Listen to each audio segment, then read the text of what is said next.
as was the case in reservation attorneys' offices and tribal courthouses throughout the United States, when VAWA was passed, there was celebration like you wouldn't believe. You probably could hear us hollering from where you were. You know, I mean, it was big news and so huge. And what we didn't realize then, because we hadn't really parsed out all of the provisions, was how it's really just a little tiny down payment on a much bigger issue that needs to be addressed. Probably the most disheartening limit is a lack of protection for children in domestic violence instances. So as you can well imagine, if you have a victim of domestic violence, very often that domestic violence occurs in their family home. And you have a variety of children who may be used or abused to impact the victim, in addition to witnessing or being a part of the abuse for the victim herself. And we don't have any criminal jurisdiction over to prosecute any of those cases, which would be child endangerment, child abuse, child maltreatment, but we simply don't have the authority under federal law to be able to prosecute those cases. One of the cases that went federal had several of those components, but it's really, as a tribal court judge and as a tribal person in the 21st century, anytime you're faced with an inability to protect children, it really just sort of grabs you to your core. Because at the end of the day, that's really what you're trying to make a difference for, is those children. So that's a pretty disturbing missing piece. In the majority of our cases, the 18 cases that we've seen, there have been children involved, children in the home, children at the scene of these crimes, children who have been victims of crime committed by this non-Indian, and we were not able to charge and protect the children in these cases. One of the limitations is if there are children, victims that aren't in a domestic relationship with the perpetrator, they could be related to him, they could be a child.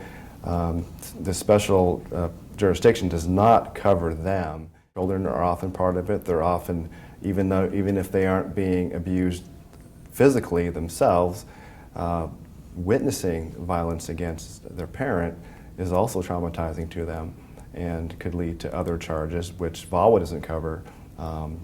Tribal code might cover, but there's some limitations. We'd like to see Congress expand the coverage of that. Of course, we would love to see a complete return of tribal sovereignty in terms of complete criminal jurisdiction over any crimes that occurs in Indian country. We're limited to intimate partners as victims. So when I have a case where I would have charged an assault on mom, an assault on each of the two kids, when he smashed all of the wedding pictures that were on the wall and tore them up, that destruction of property was also something that I couldn't charge. The assault on mom was the only charge that I was able to pursue in tribal court. That's not acceptable for so many reasons. Number one, why on earth would one fall into a different category than the other? Number two, when you look at someone's criminal history and you see that one misdemeanor assault, in no way tells anybody the magnitude of what happened. And so that's obviously, at least obviously to me, what needs to come next is to expand VAWA to cover the gamut of familial violence, because it's pretty rare to have an occurrence like that in which children are not involved. And to see those little ones with no recourse, no justice for them, it's just wrong. You know, this became a Violence Against Women Act, but there's violence against men. There's violence against even elders. There's a lot of stuff. And it might be a non-tribal that's committing it. And those are kind of things that you have to look at. How far do you want to take it? And for us, all of them need protecting. All of them need protecting. Sometimes when I look at this, like I said, it's limited. But I look at the fact that at least we can do some of this stuff, but there's way more that could be done.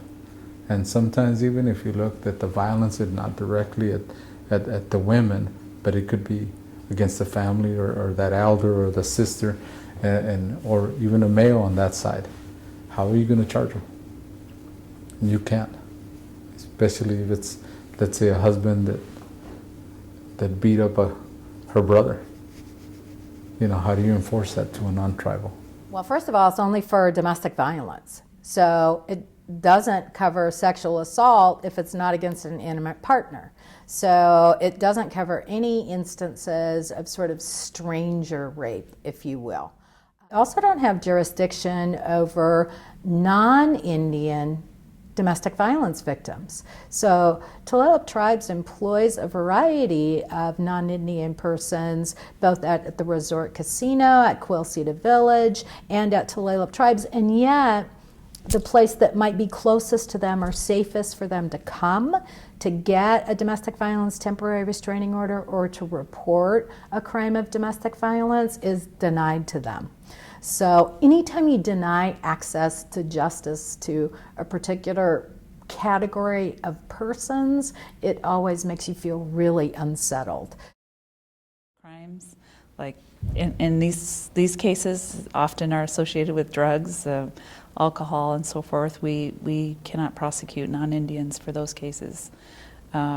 So we definitely need advanced protections. And again, this is a step in the right direction, but we still have a lot of work to do.